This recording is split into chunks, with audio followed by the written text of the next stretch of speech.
جھوٹی روایتیں بیان کرتے ہو کہ تجھے نہ بنایا ہوتا تو ہم کائنات کی کوئی چیز نہ بناتے، یہ ساری کائنات ہم نے اپنے نبی کے لیے بنائی ہے۔ پڑھو قرآن، آپ سب کو یہ آیت یاد ہوگی۔ میں شروع کروں گا، آگے آپ پڑھتے چلے جائیں گے۔ وما خلقت الجن، ہم نے جنوں اور انسانوں کو صرف ایک غرض کے لیے پیدا کیا ہے کہ اس دھرتی پر میری عبادت ہو۔ حدیث تو کیا ہے؟ من گھڑت ہے، یہ نبی پاک سے ثابت نہیں ہے، لیکن اس کا معنی درست ہے۔ ملا علی قاری بہت اونچا آدمی ہے، پتہ نہیں کیا معنی کرنا چاہتا ہے۔ اب آپ اسی وقت اس پر جو ایک اعتراض کیا گیا کہ اللہ تعالیٰ قرآن مجید میں ارشاد فرماتا ہے وما خلقت الجن والانس الا لیعبدون، کہ یہ کائنات حضور کے لیے پیدا نہیں کی گئی بلکہ عبادت کے لیے پیدا کی گئی ہے۔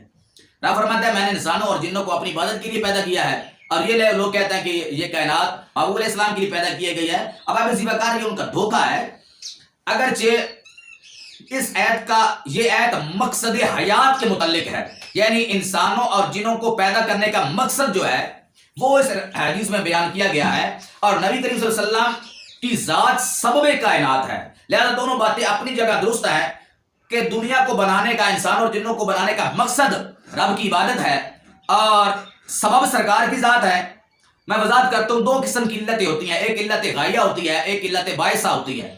علت غائیہ یعنی جنوں اور انسانوں کی تخلیق جو ہے علت غائیہ ہے، یعنی ان کی غرض و غایت جو ہے، ان کے غرض و غایت ہے، ان کا مقصد وہ رب کی عبادت ہے، لیکن عبادت کے لیے ان کو پیدا کرنا سبب حضور کی ذات ہے کہ رب نے ان کو محبوب علیہ السلام کی وجہ سے اپنی عبادت کے لیے پیدا کیا ہے۔ اگر محبوب علیہ السلام نہ ہوتے تو رب ان کو اپنی عبادت کے لیے بھی پیدا نہ کرتا۔ سبب سرکار کی ذات ہے اور مقصد رب کی عبادت ہے۔ تو معلوم ہو گیا کہ ان دونوں روایات اور قرآن کی آیت میں کوئی تعارض نہیں ہے، کوئی تناقض نہیں ہے۔ مقصد انسان اور جن کا رب کی عبادت ہے، سبب حضور کی ذات ہے کہ اپنی عبادت کے لیے رب نے ان کو بنایا ہے تو حضور کی وجہ سے بنایا ہے۔ اگر حضور کو نہ رب بناتا تو ان کو نہ بناتا۔ باب اسی وقار اس حدیث مبارکہ پر جو امام حاکم رحمہ اللہ نے تبصرہ کیا ہے، فرمایا ھذا حدیث صحیح الاسناد ولم یخرجہ، فرمایا یہ حدیث جو ہے صحیح الاسناد ہے۔ اب آپ اسی وقار اس کی حدیث مبارکہ اس کی ایک راوی اس کے اندر ہے سعید بن عروبہ رضی اللہ تعالیٰ عنہ، ان پر امام ذہبی رحمہ اللہ نے تبصرہ کیا ہے۔ ان کے اپنے ذہن کے مطابق، اپنے گمان کے مطابق انہوں نے سمجھا کہ یہ راوی جو ہے یہ راوی ضعیف ہے، اس وجہ سے انہوں نے اس حدیث پر ایک کہا کہ میرا گمان یہ ہے کہ یہ روایت موضوع ہے، اگرچہ یہ حضرت سعید بن جو عروبہ ہے یہ موضوع نہیں ہے بلکہ یہ تو ایک ثقہ راوی ہیں۔ اب اسی وقار ان کے بارے میں ابن ابی حاتم نے ذکر کیا ہے اپنی کتاب الجرح والتعدیل کی جلد نمبر 4 صفحہ نمبر ہے 65، بیروت کا چھاپا ہے۔ آپ فرماتے ہیں کہ ان ابی داؤد قال کان سعید بن ابی عروبہ احفظ اصحاب قتادہ، فرمایا جو حضرت ابو داؤد رضی اللہ عنہ سے روایت ہے کہ سعید بن ابی عروبہ جو ہے یہ قتادہ کے ساتھیوں میں سے زیادہ حافظے والے تھے۔ اور اس کے علاوہ اس کو الطبقات الکبریٰ میں ابن سعد نے کہا کہ کان ثقۃ کثیر الحدیث، کہ حضرت جو سعید بن عروبہ ہے یہ تو ثقہ راوی ہیں اور ان سے بہت زیادہ احادیث مروی ہیں۔ اب اسی وقار الطبقات الکبریٰ کی جلد نمبر 7 ہے اور اس کا صفحہ نمبر 273 ہے۔ اب اسی وقار یہ ایک ثقہ راوی ہیں۔